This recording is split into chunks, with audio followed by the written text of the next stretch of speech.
Magandang umaga po sa ating lahat sa pangalan natin Diyos. Tayo po lahat ay umuko at tayo manalangin.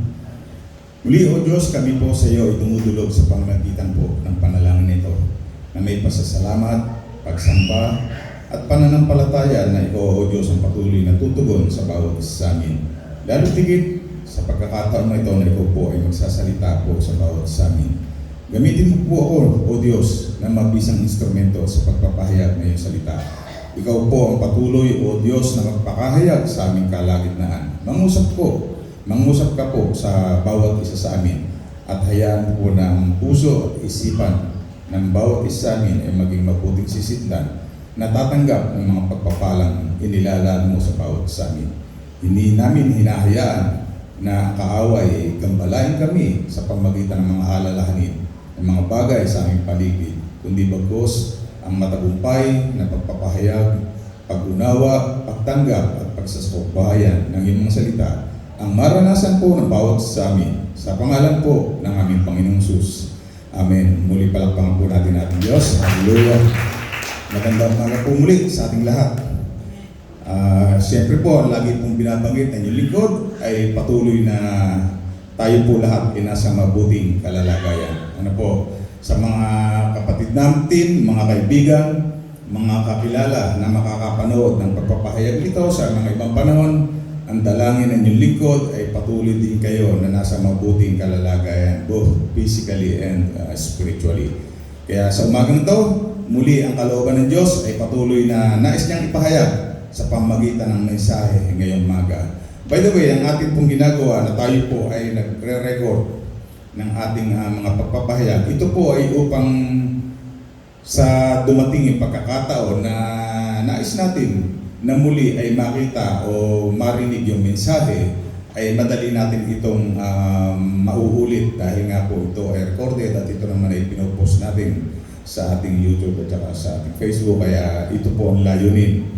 Kaya po marami po tayong pagkakataon na muli nating mababalik-balikan yung mga mensahe na ating naririnig na kung saan tayo ay napagpapala ng salita ng ating Diyos. Kahapon po, sa pamagitan ng lingkod ng Diyos na si Pastor Lino, ay nahayag yung kanyang mensahe na ang pamagat ay rooted and built up in Christ by knowing Him deeper. Ano po? At doon ay bahagi ng kanyang mensahe ay nabanggit niya yung danger ng pagiging active sa church o pagiging tila baga nakikita naman sa gawain ng church. Nagpa-participate, umaawit, sumasayaw, nagbibigay, pero sabi niya, mayroong kalalagayan na kung saan ay hindi siya ligtas. Meaning, hindi siya rooted in Christ. Na po, yun ang nais na, yun ang pinunto kahapon. Kaya napakahalaga na sa umagang ito'y patuloy na ma-assess natin kasi merong napakalaking qualifier na kung saan ay binanggit si Apostol Pablo na sinasabi niya rito sa Colossians 6-7, yung pangalawang bahagi na, sabi rito, continue to live your lives in Christ, rooted and built up in Him, strengthened in the faith as you were taught, and overflowing with thankfulness. Ito yung hinihinga ni Apostol Pablo sa atin. Sino ang hinihinga niya? Sabi rito, yamang kayo ay tinanggap ninyo si Kristo. Ito yung qualifier na binabanggit dito ni Apostol Pablo na kung tayo ay tinanggap natin si Kristo bilang ating Panginoon at tagapagligtas, yun yung mga binabanggit niya na dapat ganito tayo. Kaya yun yung napakahalaga na sinasabi. Nakahapon, binanggit nga ni Pastor Lino sa mensahe, na pwedeng mangyari na tayo ay nakikita sa bahay sambahan, pwedeng tayo nakikitang gumagawa, nagbibigay, kagaya ng unang panahon, sa panahon ng ating Panginoong Hesus, mga Eskriba at Pariseo, sila'y kasama sa bahay sambahan. Pero ang problema, sila'y hindi nagtataglay ng tinatawag na tunay na kaligtasan. Hindi sila tunay na may relasyon sa Diyos. Hindi sila rooted in Christ. Kaya sa umagang to, napakahalaga na balikan natin yung very basic pero napakahalaga sa buhay ng Kristiyano. Yung tayo ay makatanggap ng kaligtasan. Ano po? Yung matanggap natin ang kaligtasan. Sa Marcos 16:15, ang sabi po rito, at sinabi ni Jesus sa kanila, humayo kayo sa buong sanlibutan, ipangaral ninyo sa lahat ang mabuting balita. Ito yung very popular na Great Commission. Ito yung napakahalagang atas na iniwan ng ating Panginoong Sus na sa matagal na panahon ating naririnig na. Ngunit kinakailangan natin muling balikan upang tayo ay ma-qualify doon sinasabing tayo pa talaga yung mga kasama sinasabi ni Apostol Pablo na yamang tinanggap niyo si Kristo bilang Panginoon at tagapagligtas, tayo yung naging rooted na sa Kanya. Ito yung Great Commission o yung Ebanghelyo ng kaligtasan o sa iba pang salita sa Ingles, ito yung good news. Siyempre, gaya sinabi ko, balikan natin para tayo maging panatag doon sa kalalagayan na sinasabi ng Apostol Pablo, tayo yung mga tumanggap kay Kristo, tayo mga nanalig sa Kanya. Ano ba yung good news na sinasabi? Ipinalagdala ng Diyos Ama ang Kanyang bugtong na anak, di ba, sa John 3:16, na ating Panginoong Sus, na matapos idala dito sa ibabaw ng lupa, siya ay pinarusahan, tinanggap niya lahat ng parusa na dapat ay tayo tumanggap, hanggang sa siya ay mamatay doon sa krus ng Kalbaryo, at siya ay muling nabuhay, na kung tayo ay magkakaroon ng pagtanggap, paniniwala doon sa Kanyang ginawa na kaligtasan para sa atin, magtataglay tayo ng buhay na walang hanggan. Kaya yun yung sinasabi sa golden verse, John 3:16, for God so loved the world that He gave His only begotten Son Jesus, that whosoever believes in Him should not perish but have an everlasting life. Ganun lang kasimple yun. Ganun lang kasimple yung tinatawag na kaligtasan. Hindi siya complicated. Di ba? By faith lang. Pero ang tanong, yung bang faith na yon na taglay natin ay kumpirmadong naging dahilan para tayo ay maging rooted in Christ o talagang tayo ay nakaangkla na sa ating Panginoong Jesus. Nung nabubuhay pa si Bishop Levy, inatasan niya po ako na gumawa ng mga questionnaires para i-determine yung kalalagayan spiritual ng ating mga kapatid kung sila nabubuhay. At ang isa sa katanungan doon sa Tagalog, ikaw ba ay ligtas na? Yun po yung isa sa katanungan na nakalagay doon sa parang halaman namin, labi siya yung spiritual na kalalagayan ng kapatid. Ang nakalulungkot, bagaman marami nagsabing, yes, I am saved. Pero marami nagsabi, hindi sila sigurado. Not sure. Diba? At ang katanungan doon, kung dumating pa yung time na tayo mawala ng lahat sa mundo, sigurado ka ba kung saan ka pupunta? Ang sagot din ng iba, hindi sila sigurado. Doon pala na kitang-kita natin na napakalaki ng problema doon sa tinatawag na good news. Meron tayong problema sa tunay na pagkaunawa doon sa gospel, doon sa ginawa ng ating Panginoong Jesus. Nang sabi niya, manampalataya ka lamang sa ginawa niya, ligtas ka. Pero marami pa rin ang may kaisipan na hindi sila sigurado. Kaya yung sinasabi ni Apostol Pablo sa ating tema, yamang tinanggap niyo si Kristo. Ang sinasabi doon, yung tunay na tumanggap kay Kristo at tunay na nagkaroon ng kaligtasan.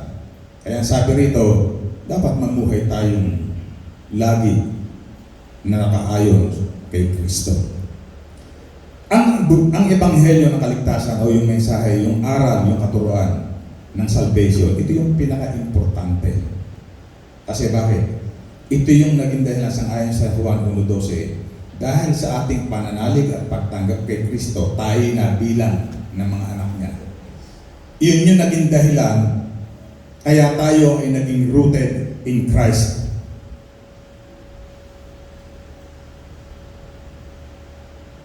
Alam niyo po kung mahalaga ang mensahe ng kaligtasan sa mga hindi pa believers, lalo higit sa mga believers. Kasi bakit? Doon sa mga hindi naniniwala, hindi na kinakailangan dayanin ni Satanas yan eh. Sa mga hindi tinatanggap si Kristo, hindi na kinakailangan dayain kasi kanya na yun eh. Unless otherwise na nagkaroon sila ng pagbabago ng isip. Ang pandarayan ni Satanas ay doon sa mga tumanggap na kay Kristo. Tayo ang inaatake niya. Binibigyan niya tayo ng disbelief. Pinagdududa tayo sa ginawa ni Kristo na sa pamamagitan lamang ng ating pananampalataya kay Kristo, maliligtas ka, pinagdududa tayo doon. Kaya ano ngayon ang taglay ng bawat isa sa atin? Hindi tunay na gospel. Hindi true gospel, kundi isang fake na gospel. Na pwede, taglay-taglay natin to at tayo ngayon ay napunta sa church, nagpa-participate tayo, gumagawa tayo, nagbibigay, pero pag tinanong mo, kapatid, ikaw ba'y ligtas na? Hindi sigurado. Kaya fake yung gospel na kung saan ay taglay niya. Ngayon ang tanong, para hindi tayo madaya, paano natin makikilala sa ating sarili? Paano natin malalaman sa ating sarili na yung taglay natin ay true gospel talaga? Yung mabuting balita na talagang nagsisigurado sa atin na tayo taglay natin ang kaligtasan o ang taglay natin ay yung fake gospel. Ano yung fake gospel? Ang gospel, ito yung kaligtasan ibinigay ng Diyos na libre, pero pinipilit nating bayaran. Pinipilit nating gumawa para tanggapin natin. Pero sabi ng Diyos, ito'y free. Pero may ba, pinipilit na ito'y tumbasan. Kaya kung tatanungin mo sila, kaya nandun yung pagdaraya ni Satanas eh. Di ba? Minsan, bagaman mali pa rin. Yung bang pag tinanong mo, ikaw ba'y ligtas na? Hindi po ako sigurado. Medyo kahit paano, medyo magagamot mo pa yun eh. Kasi alam niya na hindi pa siya sigurado eh. Ang mabigat, yung sagot niya, yes, I am saved. Pero sa buhay niya, makikita mo na yung kanyang ginagawa, nag-e-effort siyang maigi, gumagawa ng kanyang nasa kaisipan ay upang siya maligtas pa. Mapanghawakan yung kaligtasan. Di ba? Yung kanilang words nagte-testify na yung God's grace hindi enough. Kaya ito man inakita ni Apostol Pablo. Kaya alam niyo po, sa maraming, bagaman lahat yan ay mga kinasihan ng Banal Espiritu, pero para sa akin, kung mapapansin niyo po, halos napakaraming bahagi ng pagpapahayag na ipinararaan sa akin ng Diyos ay mula sa panulat ni Apostol Pablo. Kasi talagang napakaganda, straightforward, at talagang ang nais ay hindi lamang basta tayo masayang nag-Kristiyano, nag-aawitan, hindi, may pagtutuwid. Ito yung nakita ng Apostol Pablo sa Galatia 3:3 at patuloy, sabi rito, nagsimula kayo sa Espiritu at ngayon nais ninyong magtapos sa pamamagitan ng inyong sariling kapangyarihan. Sa ibang translation, nagsimula kayo sa Espiritu, nagwawakas kayo sa laman. Ibig sabihin, tama na ang panimula eh, nanampalataya eh, na si Kristo ay tagapagligtas. Di ba? Na tayo tinubos sa ating mga kasalanan. Pero habang naglilingkod na siya, na iba na yung kanyang kaisipan, kinakailangan niya mag-effort kasi hindi pa siya sigurado kung siya ligtas na. Sa verse 4 sa rito, wala na bang halaga sa inyo ang mga naranasan ninyo? Marahil naman ay meron. Dahil ba sa pagsunod ninyo sa kautusan, ay ipinagkakaloob ng Diyos ang Espiritu sa inyo? At gumagawa kayo ng mga himala? O dahil sa pananampalataya na inyong narinig tungkol kay Kristo? Diba? Bakit sinasabi ni Apostol Pablo ito? Kasi nakita niya sa mga believers yung ganong dangerous na kalalagayan. Kaya tinutuloy niya. Ano ba yung gospel? Ito pong gospel, English word na nagsimula doon sa Greek word ng kahulog ng translation ay euangelion. Yan po yung Greek word ng gospel, euangelion. Nasa English translation, nasabi pa, ito yung good news. Siyempre, balikan uli natin, parang maikintal natin na maigi sa isipan natin. Ano ba yung good news? Ano ba yung mabuting balita? Ipinadala ng Diyos Ama ang kanyang bugtong na anak dito sa lupa, namuhay ng perfect yung righteousness, namuhay na may buong pagsunod sa Diyos Ama. Hindi para sa kanyang sarili, kundi para sa mga tao na kung saan kanyang tutubusin. Ginawa niya yung bagay na kailanman ay hindi natin kayang gawin. Yung tayo'y matubos sa ating mga kasalanan. Jesus offered Himself as a perfect sacrifice to satisfy the justice and the righteousness of God. Diba? Iyon ang good news. Diba? Nabuhay siyang maguli. Diba? Nabuhay na maguli na ito yung naging pag-asa natin. na sang-ayon sa pangako ng Diyos, kung tayo mananampalataya, mawala man tayo sa mundong ito, muli tayong mabubuhay para manirahan na dun sa langit, magpakailanman. Dapat matatag sa isipan ng bawat isa sa atin yan.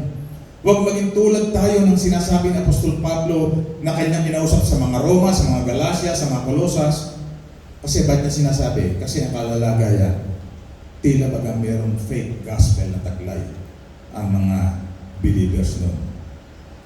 Kaya dapat itong maunawan. Ang pinakamahalagang regalo ng Diyos, yung Ebanghelyo, yung kaligtasan. Diba? Kaya sa umagang ito, muli, gaya sinabi ko, back to basic tayo. Hindi natin kinakailangan pakalalim. So then, just as you receive Christ, Jesus Christ, continue to live in Him, rooted and built up Christ. Hindi na natin kinakailangan pakalalim-lalim. Balik tayo sa basic. Ikaw ba'y ligtas na? Napakahalaga nun, mga kapatid. Yung ating kaisipan sa oras na ito, sa katanungan na ikaw ba'y ligtas na, kapatid, napakahalaga niya sa ating paglilingkod sa Diyos. Yan ay katumbas ng matinding pananampalataya. Ngayon ang tanong, paano natin malalaman na taglay natin ito? Bagaman napakarami sa Biblia, napakaraming pamamaraan para ma-detect natin yan. But for this message, 4 lamang na pamamaraan para natin malaman kung tunay bang ebanghelyo ang taglay ng bawat sa atin. Good news na nagdudulot talaga ng tunay na kaligtasan sa atin. Ano man ang mangyari, sama-sama tayo makikita sa langit. Yung una, ang ebanghelyong bang ito na taglay mo ay nagtutuon ng iyong paningin tanging kay Jesus lamang. Yung bang ebanghelyo ng kaligtasan na taglay din natin ay nagtutuon ng iyong paningin kay Jesus lamang. Ano ba yung isa sa napakamagandang example na ating nakita na nang inalis ang tingin literal kay Kristo, nagkaroon siya ng problema si Peter. Diba? Si Peter, nung makita ni Peter na nakasakay siya sa baka, nakita niya si Kristo na naglalakad. Diba? Kay Peter siya nakatingin at sabi niya, lalapit siya, ano sabi ni Kristo, pumunta ka rito. Lumakad siya at siya'y nakalakad sa ibabaw ng tubig habang siya'y nakatingin kay Jesus Christ. Pero nang habang siya'y naglalakad na sa tubig, sa ibabaw ng tubig, nakita niya yung mga alon, mga bagay na naririyan, lumubog siya. Inalis niya kasi ang tingin kay Jesus Christ. Ang ating pagtingin, yung bang ebanghelyo na taglay natin, nakapirme kay Jesus Christ. O ito'y nakafocus sa kapaligiran, sa mga nangyayari sa ating paligid. Ito'y nakatingin ba tayo sa ating sarili? Nakatingin ba tayo sa ating ginagawa? Marami ang kaya hindi sigurado pag tinanong mo, kapatid, ikaw ba'y ligtas na? Kasi bakit? Nakatingin sa kanyang ginagawa. Nakatingin sa kanyang sarili. Nakatingin sa mga nangyayari sa kanyang buhay. Kaya ang tingin niya, parang may problema pa siya. Focus your eyes only to Jesus. Iyon ang gospel. Di ba? Ang kaligtasan ay hindi yung kung ano ang ginagawa natin. Di ba? Ang kaligtasan ay ginawa lamang ni Kristo.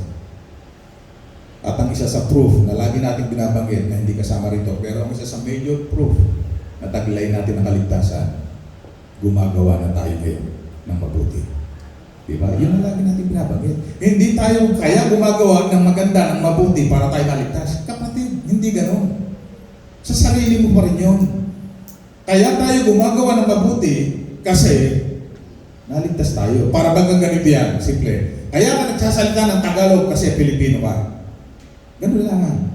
Ganun lang simple. Kasi Pilipino ka. Pilipino tayo. Kaya yun ang mahalaga na dapat makita. Ngayon ang tanong, sabi nga, marami tayong makikita ng mga tao na nang salbihin nito ni Apostol Pablo sa kongregasyon din. May mga tao, si Jesus Christ, sa templo na nagsasalita. Ito rin ang sinasabi niya. Kasi bakit? Marami siyang nakita na sumasama sa kanyang parada. Marami siyang nakita ng mga tao na pumapasok sa templo na ginagawa ito. Kasi bakit? Kasi may time sila. O libre ako ngayon, pupunta ako ng church. O kasi ako naman may talent sa pagkanta, kaya ako tatayo, aawit ako. Kapag iyon ang dahilan ng ating pagpunta sa church, may problema tayo. Ang church ay idinisenyo ng Diyos para magsama-sama yung mga iniligtas niya. Amen po ba? Palakpakan naman natin ang Diyos. Kaya panghawakan natin yun sa ating buhay. Di ba? Ano ang motive natin? Tayo lang ang makasasagot. Ano ang motive natin? Ba't tayo naririto?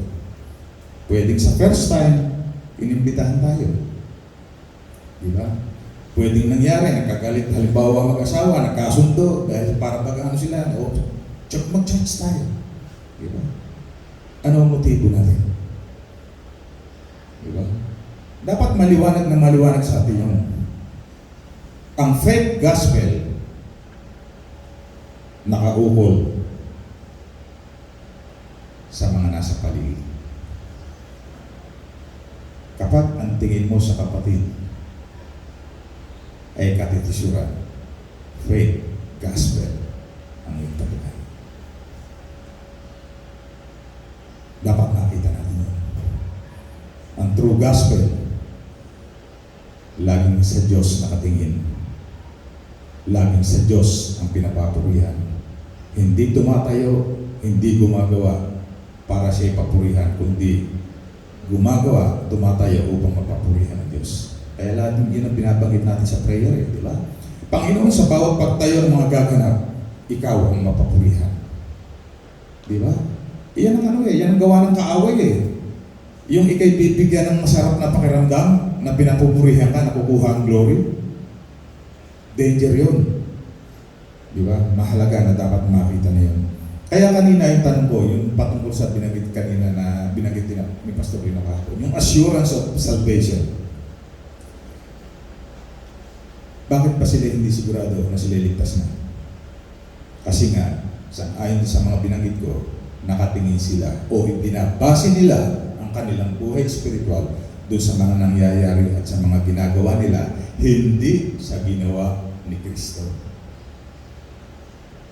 Ulitin ko po, para matibay na matibay sa atin, ang ating kaligtasan ay dahil lamang sa ginawa ni Kristo. Amen. Hindi po dahil sa atin. Wala na tayong kinakailangan dagdag. Kompleto po ang kaligtasan na ginawa ni Kristo. Kaya nang siya ay nandun na sa krus, sabi niya, it is finished. Tapos na. Paniwalaan mo na lang. Paniwalaan na lang natin. Di ba? Pangalawa, na para makita natin yung tinatawag na tunay na ebanghelyo. Ang ebanghelyo mong taglay mo ay nagpapalakas sa iyo upang maging matagumpay ka lagi sa kasalanan. Kasi sinasabi mo na ligtas ka na. Pero bakit alipin ka ng kasalanan? Hindi siya magkakontra siya Magkakontra siya. Di ba? Kaya nga sabi ng Diyos, tayo malaya na. Hindi sa paggawa ng kasalanan. Malaya na tayo sa impluensya ng kasalanan. Di ba? Pero ang malungkot na katotohanan, sabi nga, hindi lahat ng believers ay nakikipaglaban sa kasalanan. Marami nahirapi na. Kaya kapag ganun, kahit tayo nadalo ng church, kaya tayo salamat sa Diyos. Kasi bakit? Napapaalalahanan tayo. Salamat sa Diyos. Dahil tayo nakakarating dito upang tayo paalalahanan niya. Hindi pwedeng tayo nahirapi na.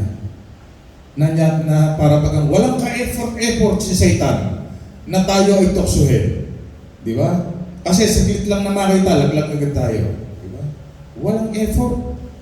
Yung bang ebanghelyo na taglay natin ay nagdudulot sa atin ng strength, ng lakas, para laging maging matagumpay sa tukso. Di ba? Mahalaga yun sa buhay ng bawat isa atin mga kapatid. Maraming churches ang katuruan sa kasalanan ay sa dalawang kaparaanan. Ulitin ko, sa mundo na, halos karamihan sa mga churches, dalawa ang katuruan patungkol sa kasalanan. Yung una sa pamamagitan ng law, at yung pangalawa sa pamamagitan ng grace. Tayo nanggaling sa law at nalaman natin mali na hindi tayo pwedeng maligtas sa pagtupad ng kautusan. Kaya huwag na tayong nag-e-effort. Nakatingin tayo sa araw, nakatingin tayo sa gawa, nakatingin tayo sa hindi. Dapat nakatingin tayo sa ginawa ni Kristo. Di ba? Walang katuturan na mag-effort tayo. Kasi bakit? Walang sino man ang kayang tumupad sa buong kautusan. Kaya sabi sa salita ng Diyos, magkasala ka sa isa, lahat. Ayan ang mangyayari. Iisa lang ang nakatupad ng kautusan ng bubuo si Kristo. Na pangako, paniwalaan mo lang, tatanggapin mo yung kaligtasan. Yun ang law, yun ang sa pamagitan ng kasalanan. Hindi tayo pwedeng maligtas sa pamagitan ng pagtupad sa kasalanan sa kautusan. Kasi bakit? Ang gawain ng kautusan sa mga salita ng Diyos, ipakilala sa atin ang ating kasalanan. Sabihin na tayo yung makasalanan. Pero yung grace, sabi sa Ephesians 2:8, muli ni Apostol Pablo, for by grace have ye been saved through faith, and that not of yourselves, it is the gift of God. Diba? Palakpakan man muli natin Diyos. Diba? Para bagang isang handaan na wala ka nang ihahanda. Hindi ka na mamimili, hindi ka magagayat, hindi ka magluluto, hindi ka maghahain. Nakahain na yan. Kakainin mo na. Diba? Napakasarap. At ito yung dapat na paniwalaan natin. Ang tamang ebanghelyo sa ngayon sa Biblia, ang kaligtasan, 100% mula sa Diyos. Regalo, biyaya. Itanim natin po yun sa ating puso. Kaya ano yung fake gospel? Isang test para makita natin sa ating sarili.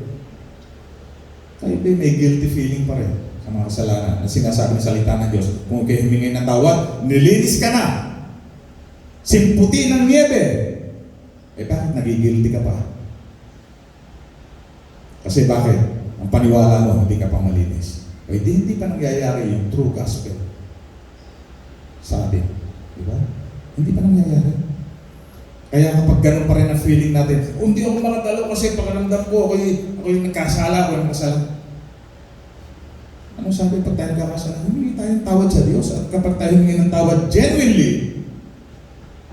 sabi rito sa pagkukumpara, puti ng niebe. Diba? Sabi sa Isaiah 1:18, magsiparito kayo ngayon at tayo magkatwira na, sabi ng Panginoon. Bagaman ang inyong mga kasalanan ay maging tila mapula, diba? Ay magiging mapuputi na parang niebe. Paniwalaan natin yun. Diba? Na dapat makita natin. Yun yung mga assessment. Para makita natin kung yung bang gospel o yung kaligtasan na taglay natin ay genuine. Pangatlo, ang ebanghelyo bang taglay mo ay nagdudulot ng pagkakasundo at kagalakan. Kapag sinasabi mo, ligtas ka na, pero tila baga may problema sa pakipagkasundo. Tila baga may problema sa kagalakan, sa kasiyahan ng iyong buhay spiritual. Diba? Ang sabi sa Romans 14:17, for the kingdom of God is not meat and drink, but righteousness, peace, and joy in the Holy Ghost. Ito'y kanta pa ito eh. Diba? Diba? For the kingdom of God is not meat and drink, but righteousness, peace, and joy.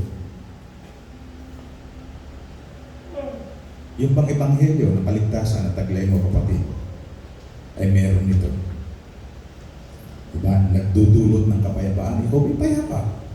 Sa kabila na ang daming problema, ang daming pangailangan, ang daming suliranin, ang daming pagsubok, payapa ka ba?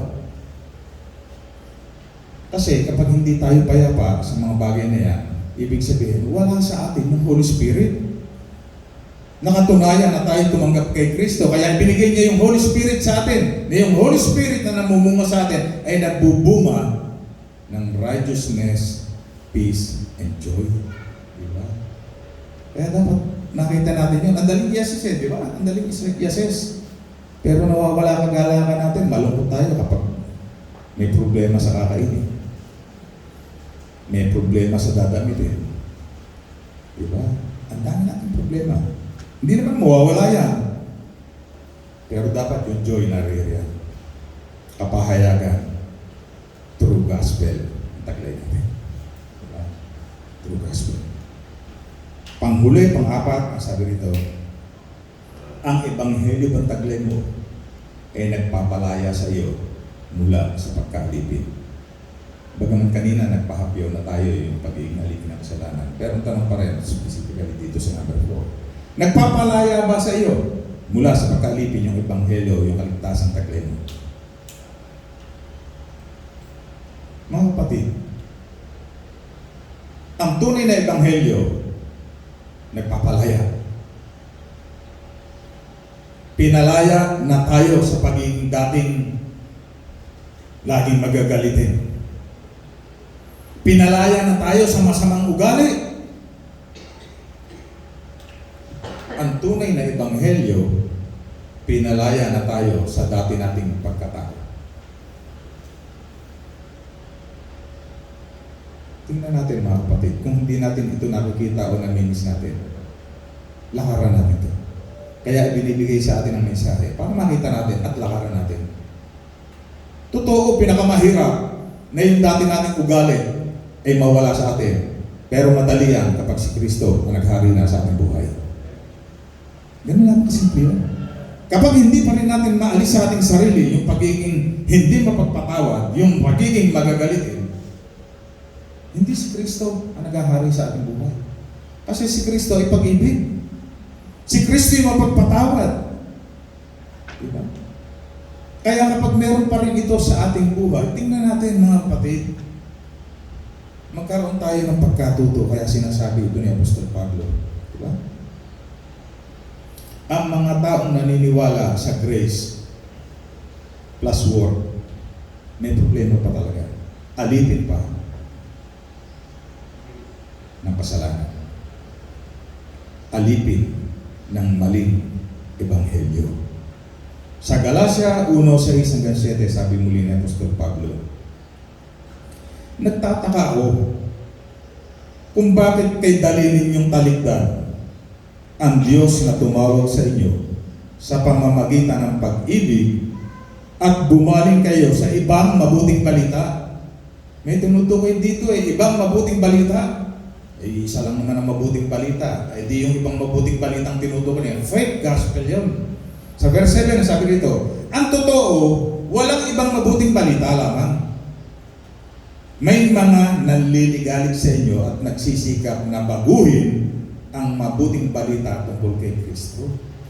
Alam nyo, ito hindi ito kinakailangan i-explain, hindi ito idiomatic expression na sinasabi ng Biblia na para maunawaan natin, kinakailangan taglay natin ang Holy Spirit. Kahit yung mga hindi tumatanggap pa kay Kristo, pag binasa nito, maintindihan ang mahulugan.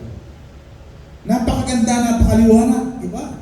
Ang ganda na sinabi rito, ulitin ko, mga kapatid, Galatia 1:6-7. Nagtataka ako kung bakit kay dalinin yung tinalikdan ng Diyos na tumawag sa inyo. Ano ibig sabihin nito? Tinalikdan ng Diyos, dati nang tinanggap si Kristo, dati nang tinanggap ang Diyos, pero tumaligo. Ano sabi rito? Nagtataka nga ako kung bakit kay dalinin yung tinalikdan ng Diyos na tumawag sa inyo sa pamamagitan ng pag-ibig ni Kristo at bumalik kayo sa ibang mabuting balita. Ang totoo'y walang ibang mabuting balita, lamang may mga nanliligalig sa inyo at nagsisikap na baguhin ang mabuting balita tungkol kay Kristo. Ano ibig sabihin? Kapatid, maging matatag tayo sa pananampalataya sa mabuting balita na dala ni Kristo, sa mabuting balita na idinulot ni Kristo sa ating buhay. Magpakatatag tayo doon. Kapag ang mabuting balita na sinasabi natin sa ating sarili ay alipin pa tayo ng kasalanan o ng mga bagay na nagbibigay sa atin ng pagdududa, hindi yan ang tunay na kaligtasan. Diba? Kaya yung teaching patungkol sa assurance of salvation, sino ay nagbibigay ng assurance? Sino ay nagbibigay ng katiyakan na ikay ligtas na pag ikay nananampalataya? Ang Diyos.